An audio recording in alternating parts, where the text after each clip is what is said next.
মহান শহীদ দিবস ও আন্তর্জাতিক মাতৃভাষা দিবস উপলক্ষে রাঙ্গাবালী উপজেলা প্রশাসনের উদ্যোগে ভাষা শহীদদের প্রতি গভীর শ্রদ্ধা নিবেদন করা হয়েছে। সকাল ৯টায় উপজেলা পরিষদের শহীদ মিনারে পুষ্পস্তবক অর্পণ করে ভাষা শহীদদের স্মরণ করেন উপজেলা নির্বাহী কর্মকর্তা সহ প্রশাসনের অন্যান্য কর্মকর্তারা। এ সময় রাঙ্গাবালী উপজেলা বিএনপি ও এর অঙ্গ সহযোগী সংগঠনের নেতাকর্মীরা শহীদ বেদিতে শ্রদ্ধা নিবেদন করেন।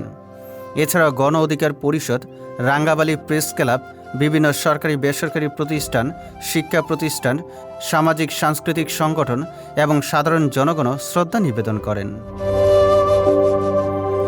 শ্রদ্ধাঞ্জলি শেষে ১ মিনিট নীরবতা পালন করা হয় এবং ভাষা শহীদদের আত্মত্যাগের স্মরণে দোয়া ও মোনাজাত অনুষ্ঠিত হয়। উপজেলা নির্বাহী কর্মকর্তা বলেন, ২১শে ফেব্রুয়ারি আমাদের ভাষা ও সংস্কৃতির অহংকার। ভাষা শহীদদের আত্মত্যাগ আমাদের অনুপ্রেরণা হয়ে থাকবে। এছাড়া দিনব্যাপী বিভিন্ন কর্মসূচির আয়োজন করা হয়েছে, যার মধ্যে রয়েছে চিত্রাঙ্কন প্রতিযোগিতা, রচনা প্রতিযোগিতা এবং আলোচনা সভা। এই আয়োজনের মাধ্যমে রাঙ্গাবালী উপজেলায় যথাযোগ্য মর্যাদায় পালিত হল মহান শহীদ দিবস ও আন্তর্জাতিক মাতৃভাষা দিবস।